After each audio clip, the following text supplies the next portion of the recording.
It's called the single greatest sporting event on Earth, a planetary festival of unity, competition, and shared humanity, all centered around the beautiful game. The 2026 FIFA World Cup, the biggest in history, was designed to be its ultimate expression. Hosted across 3 nations, Canada, Mexico, and the United States, it was billed as a continent-wide celebration, an unprecedented spectacle of 48 teams, 104 matches, and billions of fans united in their passion. But just months before the opening whistle, that dream seems to be crumbling. The celebration is being overshadowed by fear, the unity is being fractured by political division, and the world's biggest sporting event is now on the brink of becoming one of the most politically charged and contested tournaments in modern history. What was supposed to be a showcase for North America is now the focal point of a global firestorm.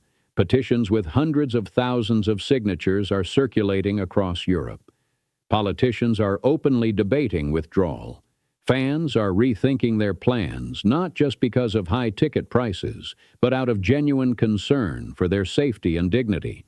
The hashtag Boycott World Cup has become a rallying cry for a growing movement that sees the tournament not as a festival, but as a political weapon. How did we get here? How did an event built on the ideal of bringing the world together become a symbol of what's tearing it apart? The answer lies in a toxic mix of aggressive geopolitics, hardline domestic policy, and a global football governance body that appears either unwilling or unable to control the crisis. This is the story of how the 2026 World Cup began to unravel, and how FIFA, the supposed global authority on football, is now in a state of quiet panic, watching its flagship event spiral into chaos. Every fire starts with a spark. For the 2026 World Cup, that spark wasn't ignited on a football pitch, but in the halls of political power. The return of Donald Trump to the White House brought with it an America First doctrine that would soon collide head-on with the globalist ideals of the World Cup. The friction began not with football, but with territory. In January 2025, a stunning geopolitical ambition was revived for the United States to take control of Greenland, an autonomous territory of Denmark. To many European leaders, it was seen as an aggressive, almost colonial power grab against a sovereign ally. Denmark's rejection was swift and unequivocal. The response from the administration was equally swift. Threats of imposing punishing trade tariffs on Denmark and other European nations that stood in opposition. Suddenly, a bizarre diplomatic spat had morphed into a serious economic and political confrontation. Nations including Germany, France, the UK, and the Netherlands found themselves in the crosshairs. This single act of geopolitical brinksmanship did more to poison transatlantic relations than years of policy disagreements. But its most unexpected consequence was to transform the World Cup from a sporting event into a potential political bargaining chip. In Germany, the reaction was immediate. Jürgen Hart, a senior figure in the Christian Democratic Union, became one of the first influential politicians to connect the Greenland issue directly to the World Cup. He publicly raised the possibility of a boycott, framing it as a last resort leverage to bring Trump back to reason. It was a shocking proposal. For a football-obsessed nation like Germany, a 4-time World Cup champion, to even contemplate sitting out the tournament was once unthinkable. Now it was being discussed in the media as a viable political tool. The tariff threats only added fuel to the fire, solidifying the narrative that the administration was willing to alienate its closest partners. The battle lines were drawn. The us versus them mentality that defined so much of the political landscape was now bleeding into the world of international sport. But the Greenland affair was just one piece of a much larger, more volatile puzzle. The administration's foreign policy became increasingly confrontational. Tensions flared with Iran, a nation that had qualified for the tournament. Controversial actions related to Venezuela led to outrage across Latin America. The world was watching a host nation not extending a hand of friendship, but clenching a fist. The core promise of the World Cup, that for 1 month geopolitical rivalries are set aside for the sake of the game, was being inverted. The tournament was becoming inextricably linked with the very conflicts it was meant to transcend. And in Europe, a dangerous idea began to take hold. If the host of the party shows contempt for its guests, maybe the guests shouldn't come at all. The political sparks lit in Washington quickly ignited a firestorm across Europe. What began as shock and diplomatic anger soon coalesced into a tangible grassroots rebellion against the American-hosted World Cup. The sentiment was no longer confined to the corridors of power. It had spilled into the public square, fueled by a potent mix of political outrage and genuine fear. The most visible symbol of this rebellion emerged from the Netherlands. A petition launched by a prominent journalist began circulating with a simple, powerful demand. The Dutch national team must not travel to a tournament hosted by the current U.S. administration. The petition argued that participation would mean legitimizing its policies. What started as a small online campaign exploded, quickly surpassing 150,000 signatures, one of the largest football-related civic actions in Dutch history. The Royal Dutch Football Association, the KNVB, found itself in an impossible position, forced to acknowledge the immense public pressure and stating it would monitor developments. This was not an isolated incident. The sentiment rippled across the continent. In Germany, the discussion started by politician Jürgen Hart continued to simmer. While the German Football Federation, DFB, and the government officially rejected an immediate boycott, the very fact that they had to address the issue spoke volumes. The German government declared it would leave the decision on participation autonomously to the Football Federation. To many, this wasn't a rejection of a boycott, but a quiet political green light, a signal that if the DFB chose to withdraw, it would face no political opposition. In France, the debate grew more heated. While the Minister of Sports, Marina Ferrari, stated that a boycott was not on the table at this stage, her qualifier, "I'm not going to predict what might happen," left the door wide open. More radical voices emerged, with some MPs calling for the United States to be excluded from organizing the tournament altogether. The anxiety wasn't just political, it was personal. Human rights and fan groups expressed grave concerns for supporters traveling to the U.S. They specifically highlighted fears that some fans could be targeted by racial profiling. Letters were sent to FIFA citing a growing sense of legal uncertainty and warning that if safety guarantees weren't provided, European federations should consider the possibility of non-participation. Even disgraced former FIFA president Sepp Blatter weighed in, backing a call from a legal expert who urged fans to avoid the tournament. Blatter's intervention added another layer of legitimacy to the growing chorus of dissent. But perhaps the most telling aspect of this European rebellion is the division it has created. While governments and official football bodies remain cautious, the pressure from below is immense. In Belgium, the official stance is to focus on sporting preparations, while also keeping an eye on developments outside of sport. It's a delicate dance between contractual obligations and accountability to an agitated public. Experts in sports geopolitics note that a full-blown boycott is still highly unlikely without a unified political directive from the highest levels of European governments. But the threat itself has become a powerful weapon. The rebellion is real, it is widespread, and it has put FIFA in a position it has never been in before, facing a democratic grassroots movement from its most powerful confederation. At the heart of this escalating crisis sits a silent, unnerving power vacuum. FIFA, the multi-billion-dollar entity that governs world football, has been conspicuously quiet. While Europe erupts in protest, FIFA's response has been a mix of muted statements and a continued, almost sycophantic embrace of the very administration causing the turmoil. This inaction isn't an accident. It's a calculated choice rooted in a deep and deeply problematic relationship. The bond between FIFA President Gianni Infantino and Donald Trump is no secret. For years, Infantino has engaged in a relentless courtship of the American president, a strategy he clearly believes is essential for the success of the 2026 tournament. Infantino has been a frequent guest at the White House and political events. Most controversially, Infantino used FIFA's platform to bestow honors upon the president.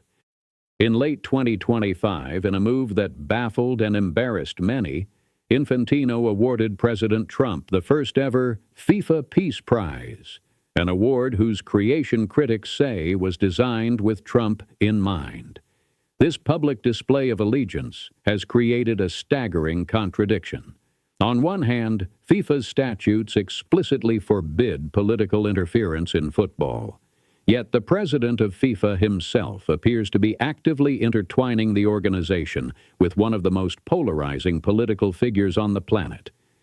This has created a perception not of neutrality, but of complicity. This is driven by one overwhelming factor: money. The 2026 World Cup is projected to be a financial juggernaut, with FIFA forecasting as much as $11 billion in revenue. This astronomical sum is the source of Infantino's power, as he distributes revenues to FIFA's 211 member associations, ensuring their loyalty. A successful tournament in the United States, the world's largest consumer market, is an absolute necessity. Anything that jeopardizes that, like a boycott from Europe's biggest teams, is an existential threat. This financial imperative explains FIFA's selective engagement. When an issue directly threatens the tournament's logistics, Infantino has stepped in, reportedly securing assurances on visa processes for teams like Iran. But on the broader, more explosive issues, the geopolitical threats, the aggressive immigration raids, the human rights concerns, FIFA has remained largely silent. It has refused to comment on the boycott discussions, creating a dangerous vacuum of leadership. This silence is deafening. To fans and politicians in Europe, it reads as an endorsement of the administration's actions. Jules Rimet, FIFA's founder, envisioned the World Cup as a tool for peace. Under Infantino, that philosophy appears to have been flipped on its head. He is not trying to shield the World Cup from politics. He is embedding himself within it, hoping his personal relationship with President Trump can smooth over any obstacles. But the strategy is backfiring. His proximity to power hasn't calmed the waters. It has made FIFA part of the storm. By failing to act as a neutral arbiter, Infantino has lost the trust of a huge segment of the global football community. The power vacuum he has created is being filled by others, by politicians, by activists, and by ordinary fans who are now taking matters into their own hands. As FIFA remains quiet, the boycott movement has taken on a life of its own. What began as scattered calls to action has morphed into a multifaceted campaign with real, measurable momentum. The clock is ticking down, and every day the pressure on FIFA, sponsors, and national federations intensifies. Dramatic evidence of this momentum has begun to surface. According to one report, in early 2026, a significant number of ticket commitments were canceled virtually overnight, with some claims as high as 16,800. While the exact number is hard to verify, the sentiment behind it is overwhelmingly consistent. Fans, particularly those from outside the United States, simply do not feel safe.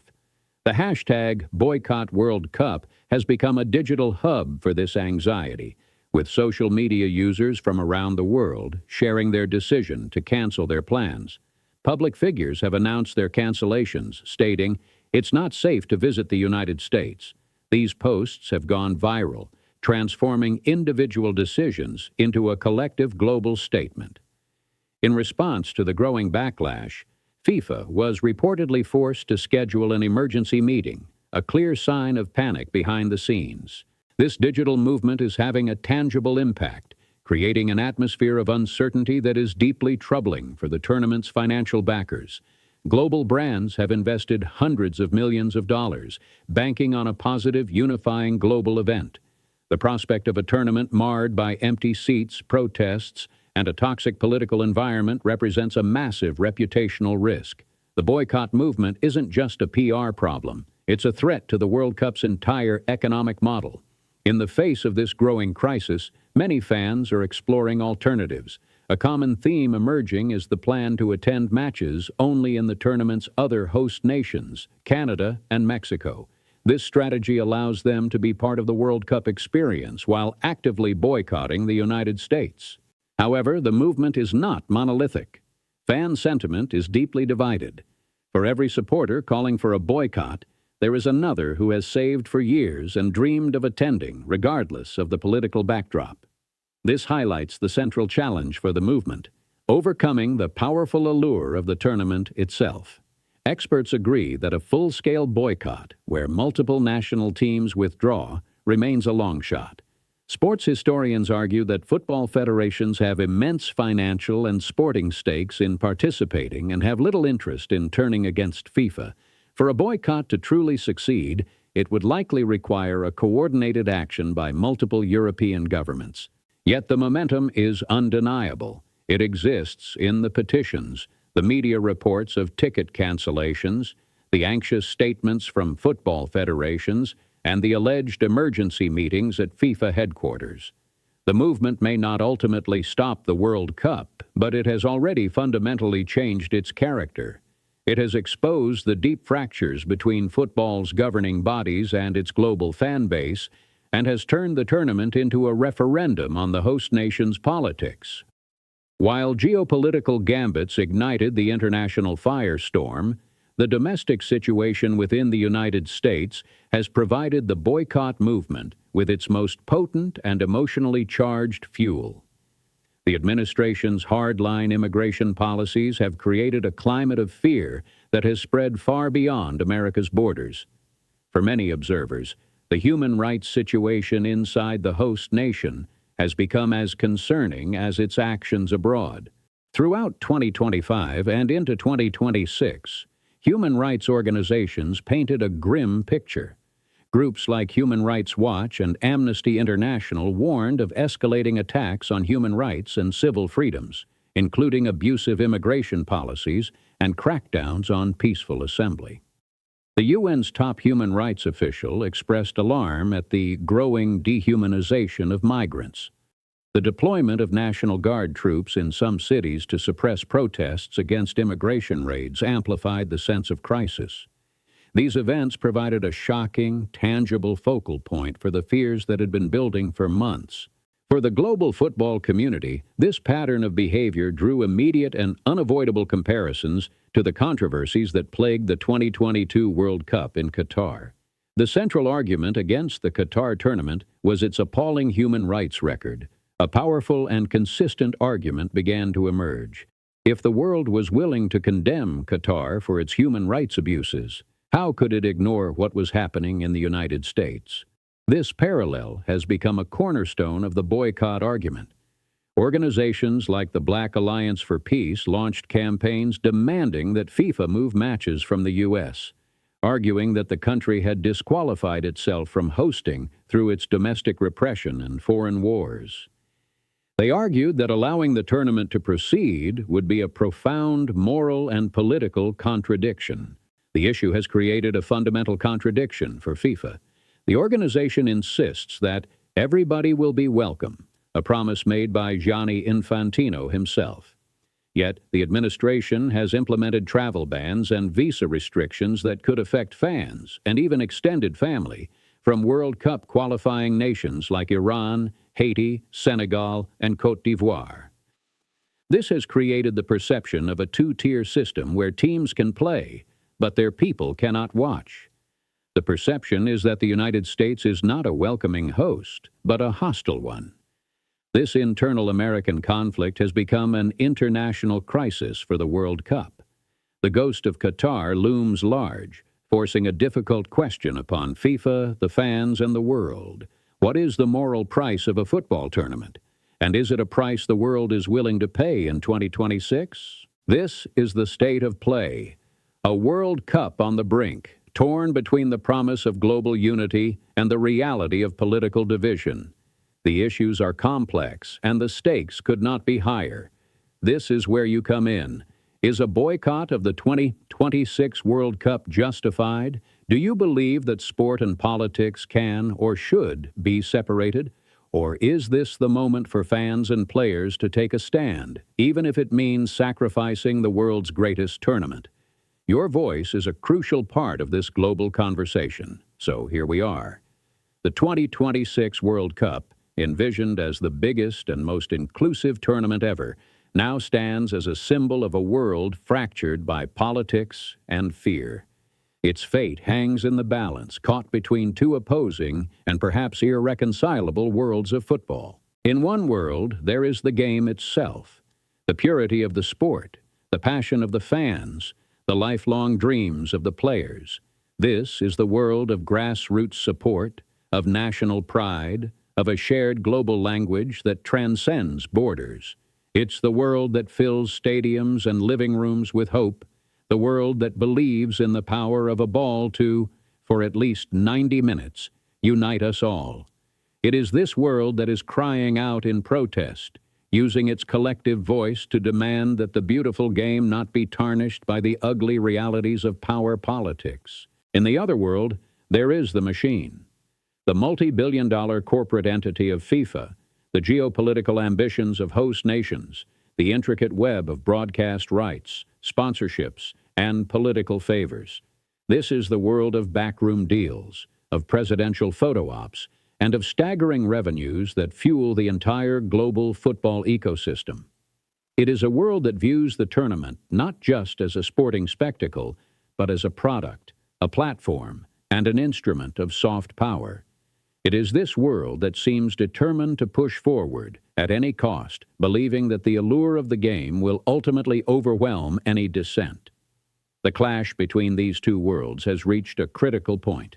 The boycott movement, whether it culminates in national team withdrawals or not, has already forced a reckoning. It has exposed the fiction of a politically neutral FIFA and has laid bare the uncomfortable truth that in the 21st century, hosting a global mega event is an inherently political act. Will this be the moment that football finally pushes back against the toxic influence of geopolitics? A moment where fans and federations reclaim the soul of the sport? Or will it be the moment it succumbs completely, proving that the machine is simply too big, too powerful, and too rich to be stopped? The final whistle has not yet blown. The story of the 2026 World Cup is still being written, not just by players on the pitch, but by fans in the stands, politicians in their capitals, and executives in their boardrooms. The legacy of this tournament will be defined by what happens next. Will it be remembered as a celebration of unity or as a monument to division?